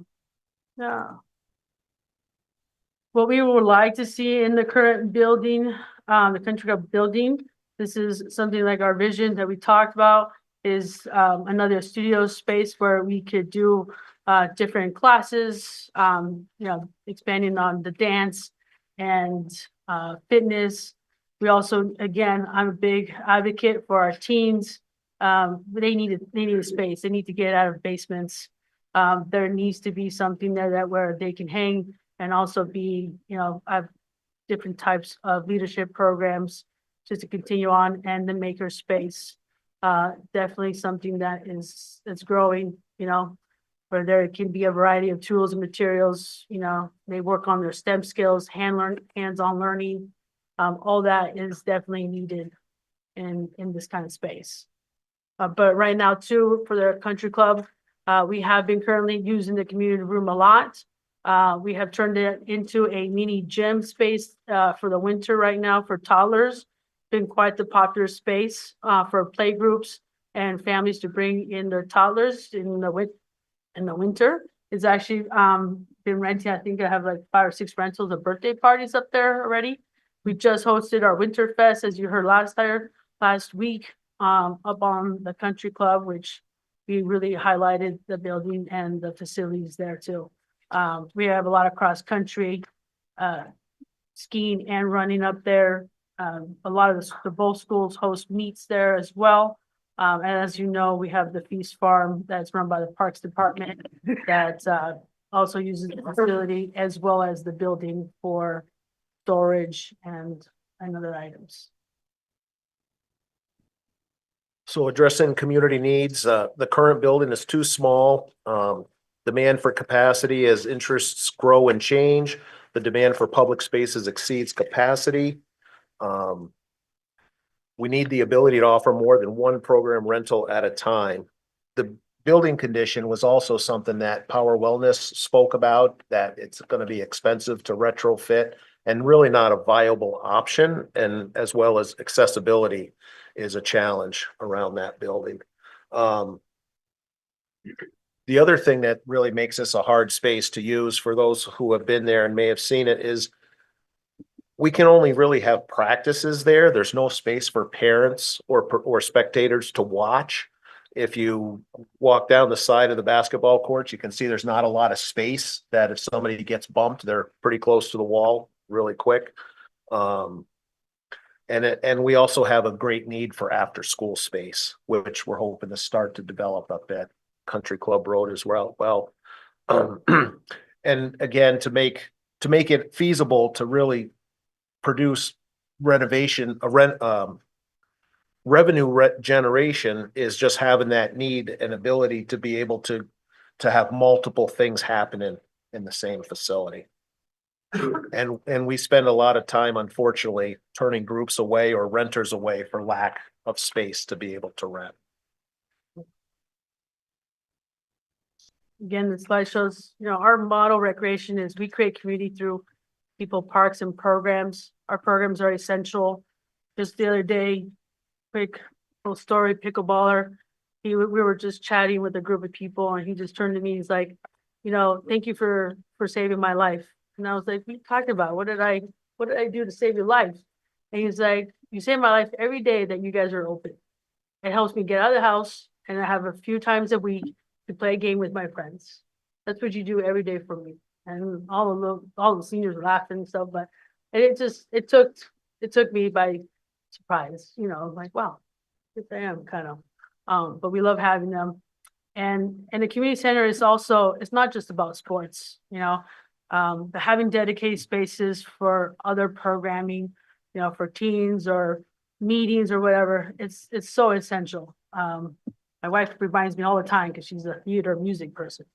And so I'm the sports person. So she constantly reminds me, like, we gotta think about always everybody else. We always have to think about the whole community and not just a specific group that we are interested in. So economic growth is a huge opportunity here. We could see economic growth by creating local jobs for youth and adults in our community. We can boost the local economy by hosting special events such as AAU tournaments, indoor soccer leagues, ski and skate sale, arts and crafts fairs, and the farmers market are just a few examples.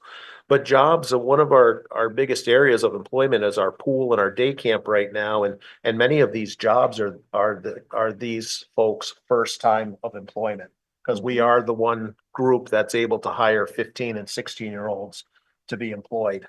The other, with the new center, one of the things that could be created for job opportunities is youth officials, youth camp coaches, and camp and after school counselors are just a few examples of potential employment for the youth of the community. Yeah. And also we want to create a safe gathering space that is well lit and well maintained to reduce risk of crime and antisocial behavior in the area. Yeah. And lastly, can't forget about our partners and our local organizations.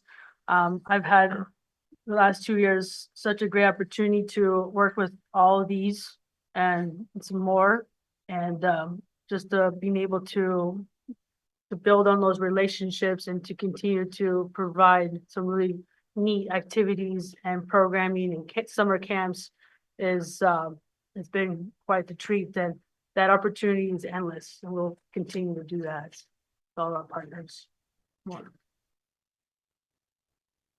So in conclusion to this part, a new community center in Montpelier can have a profound impact on the local area, fostering stronger social ties, economic impact, support health and wellness, enhancing educational opportunities, and providing a variety of services that enrich the lives of residents. I would love to see this vision of ours for a community center to become a reality. It will take time and it will be a significant financial investment in the community. A new community center will not only meet the needs we face today, but it could give Montpelier an economic boost into the future and will bring new families to town, new businesses, and people from all over Vermont to visit. If we get 100 years or more out of the new facility, what a great investment that could be. Thanks, folks. So Arnie, you're saying that for the vision, our vision of recreation in Montpelier should be Country Club Road. That would be what I mean, this is our my fourth time on a potential facility. It goes all the way back to the facilities committee. I think Tim might have been involved with that. Back when we got bumped off the thing because we're under the school system and they built the library. They had to put a bond on and put $5 million into the school and we got taken off. But that being said, you know, there's so much potential for recreation up there and the potential to, you know, bring money into the community in multiple ways and revenue generation, you know, with the right facilities would be a huge benefit to Montpelier and would help support the costs of what recreation does. So, thanks.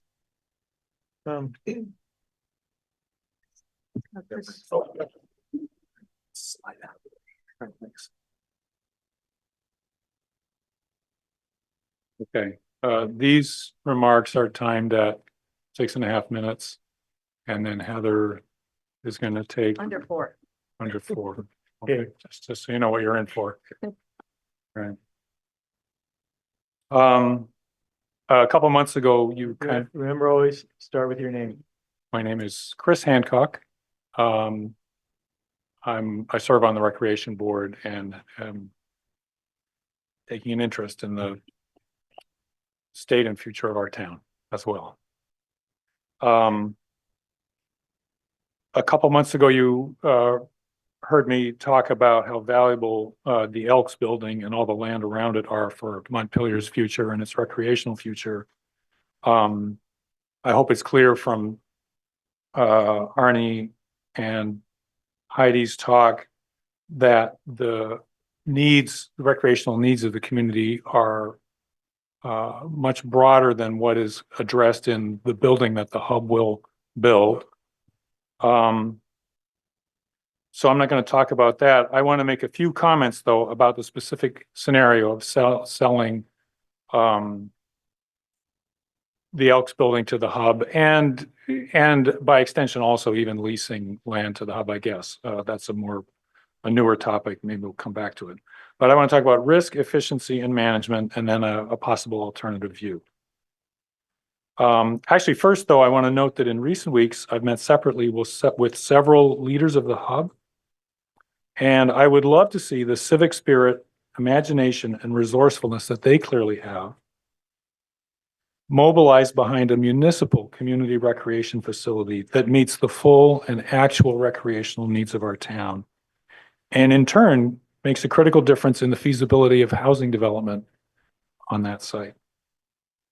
So let's talk about risk first. Power Wellness, the consultants the city hired, have seen many towns develop recreation facilities under all kinds of ownership and management partnerships and arrangements.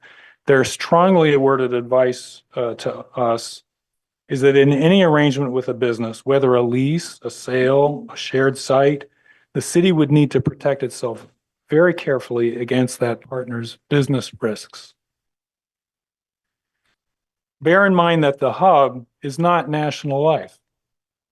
It's not Onion River Outdoors. At this point, it isn't actually a business. It is a proposed business venture. Moreover, it is a group of people venturing into a field in which they have little experience and no business track record. Of course, I would wish them the best, whether at this location or somewhere else, and it's possible they might succeed.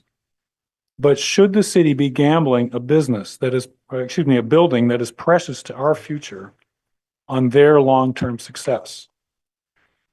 A key part of the hub's plan is virtual golf stations, which are meant to bring in revenue needed to sustain operation of the tennis courts. That might work. Virtual golf simulator stations were also part of the plan of Motio Rec, a private mission-driven facility in Randolph. They raised money. Can I jump in here? Yeah. I think you might be getting it too detailed a level for us. I'm not sure what other people think.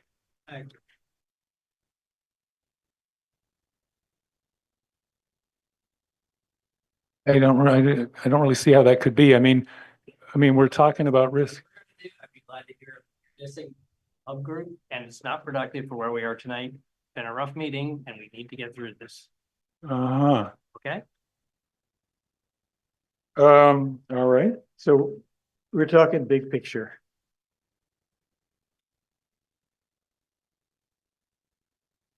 Actually, I'm talking about other examples of towns that have had have had a bumpy road with their, so, I mean, you could call this dissing, but I'm talking about towns. And I'm about to tell you 2 3-sentence examples, things that have happened in towns where, like Montpelier Rec, they put in these golf simulators. Nobody came and they tore them out. Is that dissing the hub to describe this as a facility in a town near us that stumbled and the town has suffered as a result? Similar in Morrisville, they bought into a community center being developed and owned by a private entity, Lamoille Health Partners. Today, that community center is locked. Lamoille Health Partners fell on harder times and is looking to be acquired. So my point is, as the city and the city council need to be very mindful of these kinds of risks. So, Okay, great. now I've asked hub members if they would want to personally run the facility they envision. No, they plan to hire people for that. What kind of people do we want running a facility? We want them ready to handle any kind of situation that might come up while our kids are in their care. When we use rec department programs, I think we take that for granted a bit. We pull up at summer day camp and drop the kids off and don't worry about that at all. Consider that we aren't just trusting Arnie and Heidi, the department leaders, to take care of our kids. We trust them to hire, train, and manage lots of other people, some of whom don't have previous childcare experience. We just drive up and drop our kids off. No further thought about it. I'll tell you who does think about it every day is Arnie and Heidi. And when someone calls in sick or a camp supervisor is unavailable, guess who's showing up to make sure the camp always has the experienced leadership it needs? So my suggestion to a outfit that wants to set up another facility is, if you're looking for good people to run your facility, you might consider the Montpelier Recreation Department. And you might consider integrating tennis courts into the municipal sports barn rather than building a separate one. Now, for a while, I was tentatively supporting the 2-barn solution, but I've come to recognize just how inefficient that is. You can build a freestanding tennis barn for, say, $6 million, or you can add a couple tennis courts into a municipal barn for a fraction of that. 1 roof instead of 2, 1 foundation instead of 2, 4 walls instead of 8, 1 HVAC system, 1 sprinkler system, 1 staff member on duty, 1 heating bill. The math is obvious. You're going to save more money through this approach than you will ever earn by offering virtual sports machines to golfers. Big picture, the 10,000-foot view, it would be just crazy for Montpelier to wind up with 2 barns on a hill when we could have 1. Any aviator passing over, whether from Massachusetts or Mars, would be asking themselves, what the heck went wrong in that town? Now, hub leaders know everything that I've said. They know that their venture has business risks. They know they're not experts in recreation management, and they know that it would be a whole lot cheaper to include tennis courts in a municipal barn. Why did they feel they had to go in this direction? I don't know all their reasons, but one factor they've told me about is pessimism that the city would ever be able to make something happen.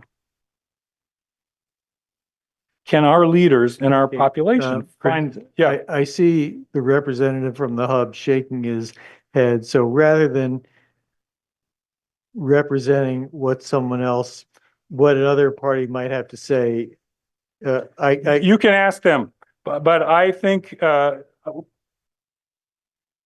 I'm reporting a conversation as I understood it. Well, let me put it another way. Yeah.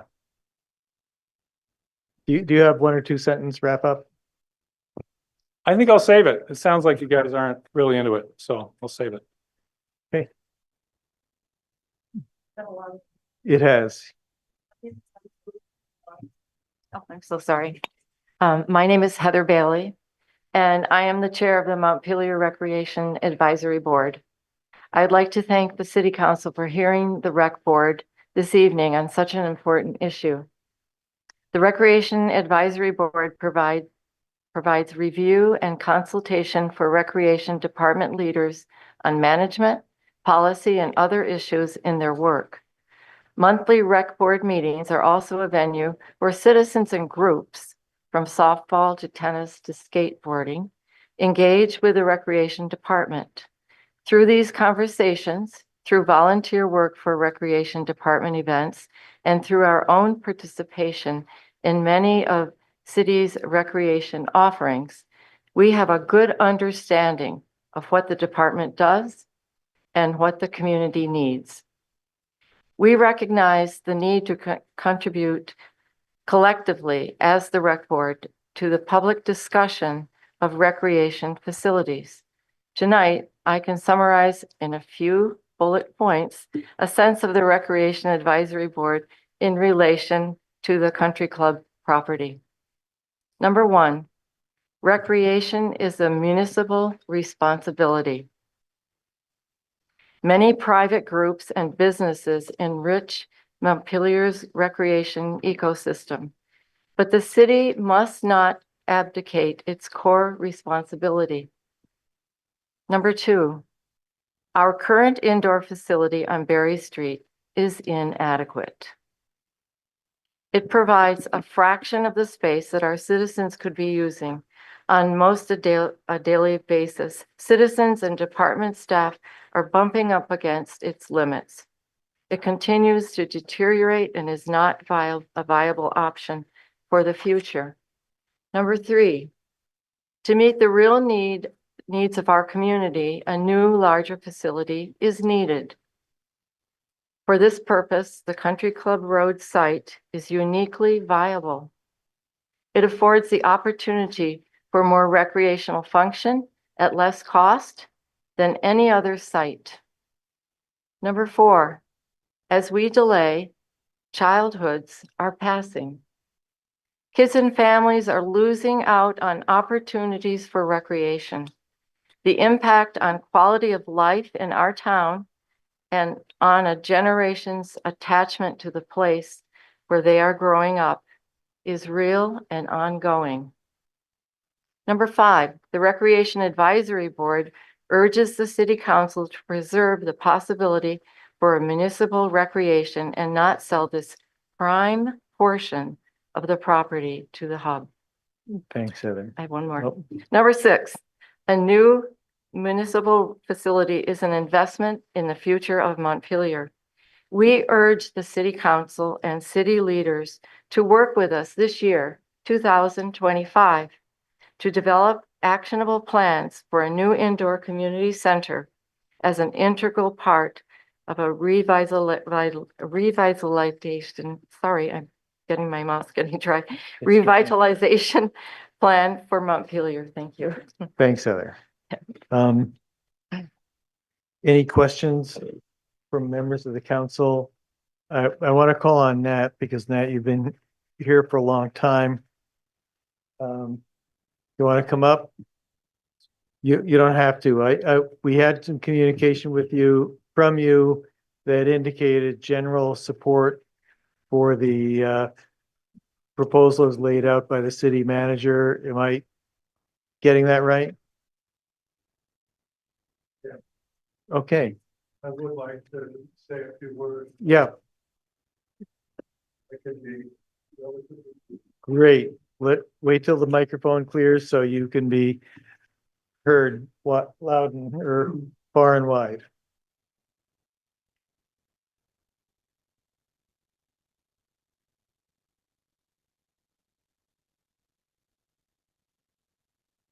I'd first say that, And again, I think I can keep this to 5 minutes. great. And could you start with your name? Nat Winthrop, Vice Chair of the Hub.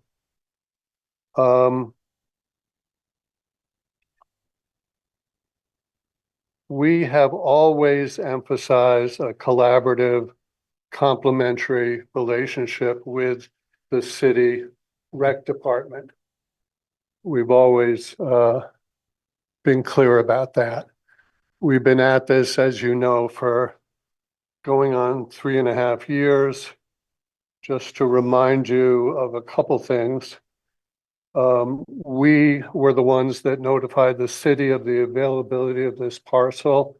We had already negotiated a long-term lease with an option to buy with Steve Ribellini and the other prior owners of the golf course.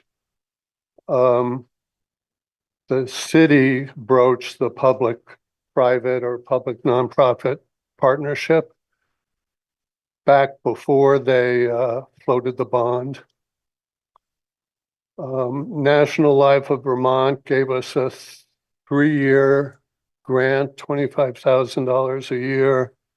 They only gave us the first years because then the project got derailed and delayed and delayed. We also had a letter of intent from the Vermont Community Loan Fund for a sizable loan. Our fiscal sponsor is the Montpelier Foundation, which is affiliated with the city. And we've had ongoing discussions with the council and city hall staff throughout the intervening 3 years. Power Wellness also met with us and recommended the public-private, public nonprofit partnership. We have a business plan that we're in the process of updating.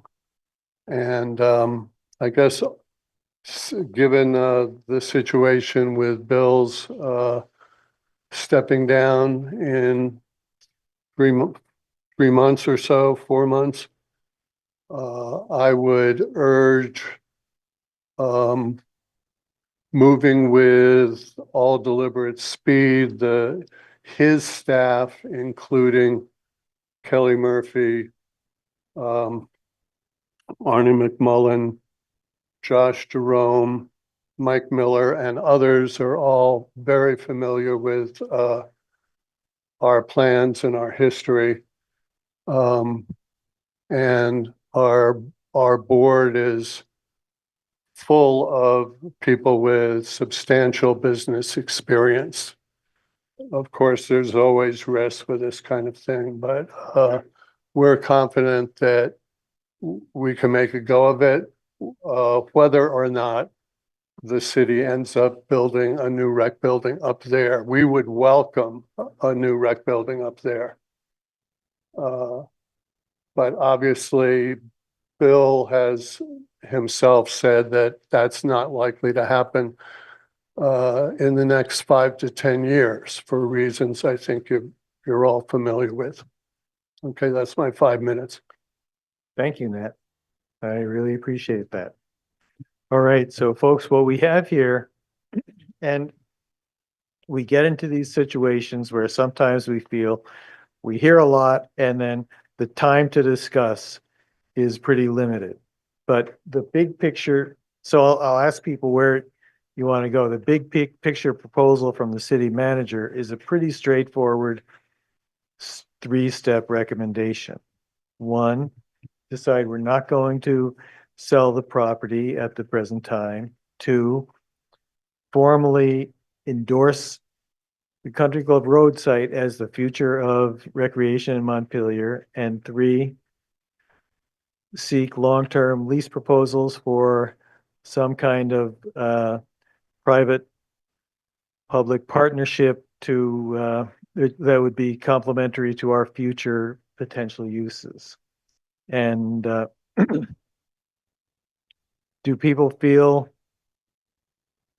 okay with discussing this at that point on those terms, or do you want to have? Can I make a quick motion? Maybe we can at least deal with tonight Yeah, more expeditiously. yeah. I'd like to move that the city decline to sell any portion of the Country Club Road property at this time. As first part of the motion. The second part would be that the city council shall direct the city manager to bring private and or nonprofit recreational groups groups like the Hub together with the rec department, and to cooperatively generate proposals which will enable public-private partnerships to help meet Montpelier's future recreation needs and to be complementary with future city recreation plans, possibly through leasing portions of the Country Club Road property and the building. Is there a second? Can I just ask a clarifying question? Because I actually agree with the substance of what Tim said, but I think our proposal was simply to do the RFP process to determine which one we would partner with to develop what you're talking about, because otherwise we're just going to have like, I mean, I don't know how many there are, but you know, give everyone a shot and then pick out who we're going to work with and then develop the plan accordingly. So I really don't think there's that many, to be honest with you. I'm with you, but still, And it's whatever you guys want, but that's Also- when you know that was our goal. so I'd like to see the rec open up a little. It's like cooperating. I don't know how you cooperate with the Civic Center or any other facilities either, but it seems like we really need to pool our whole recreation scene and not have it be so parochial that it's something that you just control through a city rec department. And really the message I got tonight was pretty parochial. I think you need to open up more and bring more people in for more resources to help us move forward. Discussion from members of the council. Carrie. I'm just looking for a little bit of clarity. Your motion is to, if your motion passes, we would end up with proposals that we would then decide if we want to do anything with them or not. So we're not obligating ourselves to anything in particular. We just want to solicit proposals so that we have some options to consider. Okay.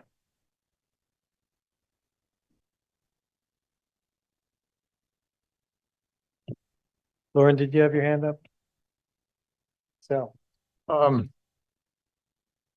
We have a proposal in hand from the Hub and they've been at it for 3 years. The building would be there now at half the cost. Had the council made a decision 3 years ago when they first came here. It just seems to me we owe it to these people to either fish or cut bait on their proposal. I think all they're asking for is a sit down to just sketch out what might be possible, what might be.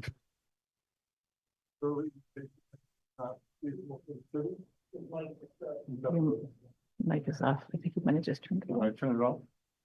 Yeah. looks like you did, yep. It's just my thing.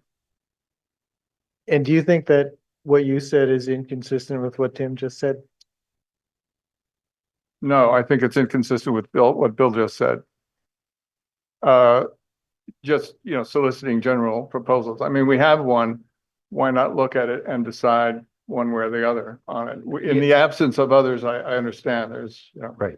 It's really up to the council to decide how you want to do this. I think I do understand that. And I also felt we have received criticism about not having, not seeking other proposals, that there's been one group that's come forward. And so I think our thinking, and we actually had a couple of long meetings with the Hub folks about this approach and basically said, look, let's go through a public process. Let's see who else is out there. There's probably nobody.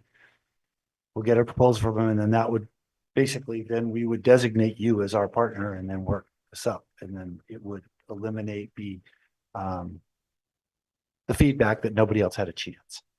But that's how I reached my conclusion and recommendation. And, I talked with them about it. But you obviously don't need to do that if you don't want. well, if I could, I would just say that the property was bonded as a housing and recreation site. So it's been out there for 2 years, that's what it's for. And that's why We have one proposal. We didn't put up a billboard, but it's been obvious that the intent is to use it somehow for recreation. So your plan would work. It just extends it. But I don't know what the timeline would be on that. What would it take to request to seek proposals? What would we were looking at window be? I think we were looking at one thing, we're going to have a new council. So bringing it back into March to the new council. So they'll be the group shepherding it going forward. So you got a request for proposal out there for how long? A month? Yeah, I don't think it'll be an extensive period of time, and then So yeah, March, April. again, it's really it's kind of a policy proposal. I mean, policy idea of how you want to go solicit a partnership. I think it was simply saying, let's give everyone a shot. We really only know of one player, but anyone else is out there, this is their time to step up and show what they got. We designate the proposal we select, you select as this is the partner, and then we work with them to come back, and at some later date, partnership comes back and says, here's what we've come up with for a long-term plan.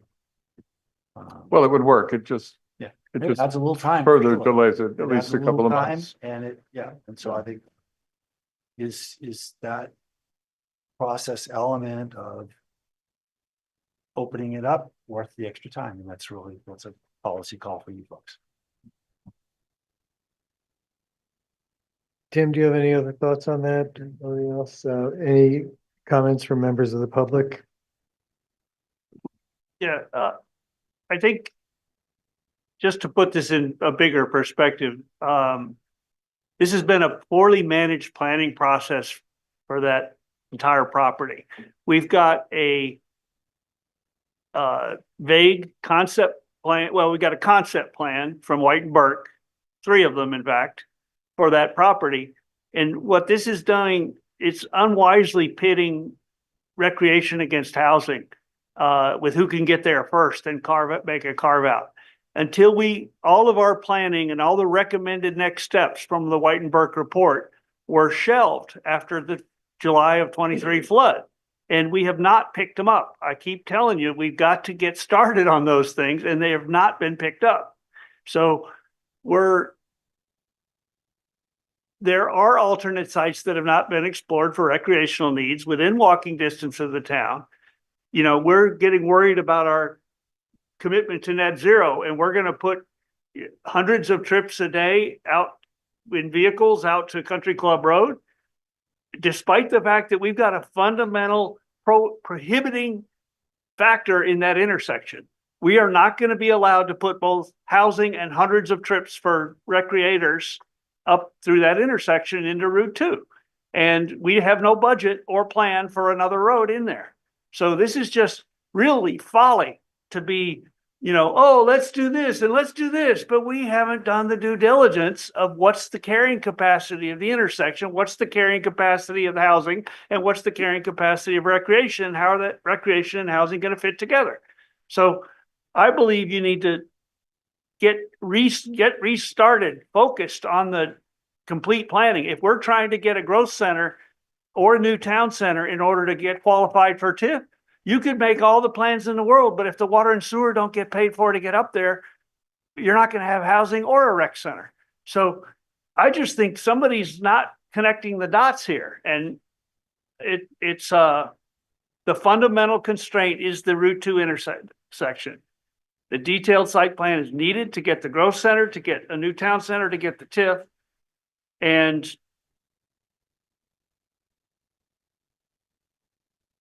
yeah, I've already said it. Hundreds of new trips are not going to be allowed over that railroad grade intersection.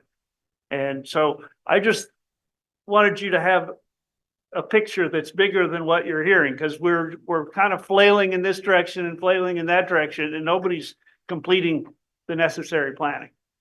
Thanks, Steve. Yeah. Council members, anything more? Are you ready to vote on Tim's motion? If so, all those in favor signify by saying aye. Aye. Any opposed? All right, thank you. Back to the agenda, city council reports. Lauren? So this is likely my last regular city council meeting, so just wanted to share a few thoughts. Mostly just gratitude. First of all, thanks to city staff. Bill spent countless hours with me when I onboarded. We met every single week for probably like 3 years, and the amount of patience, thoughtful input, brainstorming on ideas, helping move forward ideas that I brought to him. You know, I've just always had a great relationship with him, deeply appreciate the service that he's brought to the city, the way that he collaborated with me. And I will miss working with him and thank him.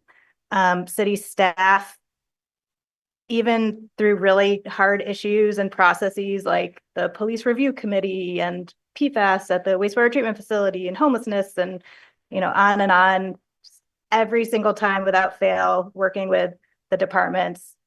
It's been people who are highly professional, thoughtful, smart, dedicated, care deeply about our community, are working day and night for serving us all and making it a better place. And I'm grateful for all of you. Counselors, I've met a lot of great people. I've made some, I think, lifelong friends on council. What I appreciate is even when we disagree, including tonight, on really hard issues, we do so respectfully. And I know that every single person I've served with through my 6 years cares deeply about the community and is doing what they think is best. And, there's no ulterior motives or personal benefit that anyone's seeking. It's, even when you disagree. And so it's always been respectful, and even through really hard conversations, I just know everyone here is just trying to make the community a better place, and appreciate that. For the community, I thank everyone for electing me 3 times to serve and continually reaching out, engaging, providing ideas, thoughtful input, serving on city committees, and so much. And, really, I just know that there's so much love for our community and so many people working so hard to make it a better place. And especially right now when there's so much division federally, our federal government is being overtaken by tech billionaires and people looking to profit instead of serve people. Our community just continues to inspire me with its engagement and caring for each other. And I'm stepping down from council, but we'll continue looking for ways that I can support the community and my neighbors. And thanks, everyone. Thanks, Lauren. Helen. No report. Thank you. Tim.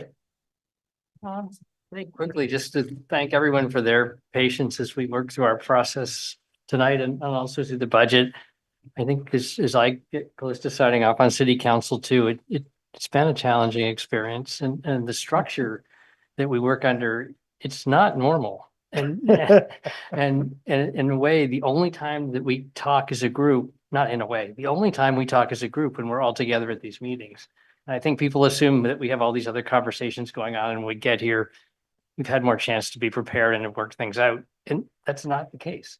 And that's why you hear us sometimes front a harebrained idea, the flagpole here, when you think that should have probably been worked out beforehand. It's a really different dynamic. And I, for future city council members, I think one suggestion I would have maybe for helping it is thinking about other legislative bodies. And when they have committees, the committees usually are made up of members, like, the House, the Senate. And so then you have a group of members that come back. They're the experts in that field and can hopefully, help the council to move forward. Our committees are all citizen committees that have 1, maybe 2 councilors as liaisons, but it doesn't give us that same dynamic. So I think one suggestion I would have as I leave is, they're amazing people, and it's like how to make this job better and more productive for folks. And I think one would be to cut the number of committees drastically and make them more council committees that you can use to help build good decisions. But thanks. Thanks, Tim. Sal? Carrie? Mayor's report. I just have a few things to mention. One, we received a letter from Joe Troiano, the Executive Director of Montpelier Housing Authority, along with the check from the Housing Authority for a $3,000 voluntary payment in lieu of taxes for Gould Apartments. And every year we get this, and I really appreciate that that they see fit to recognize that the benefit they get from the city and to pay for the services they get. And it's not anything that anyone's making them do. So I'll pass this to Bill, so we have a copy of that. I don't know, we must already have one, but second, Bill may also be touching on this, but we have a meeting tomorrow with the people from the General Services Administration to talk about the federal building. And it's a first step in a long process. I don't know how long it's going to be, but I'll be interested to hear what they have to say. Third, in my stack of mail, I got a letter from someone out in California. And I wonder, well, why is someone from California, from Sacramento, writing to me? And it's a letter addressed to all the people here on this on the back of this page about immigration and sanctuary policies and how bad they are. And I just think, in these times, coming out and being publicly opposed to immigration is literally un-American. And she's asking me to sign on to this letter, and I was just initially just going to put it in the recycling bin, but I'm not signing on to this person's letter for this is not what America's about, and it's certainly not what Montpelier is about. And finally, I'll just mention our regular meeting on the 26th will be another opportunity for people to talk about thoughts or ideas they have about the items on the ballot, including Article 13. City Clerk.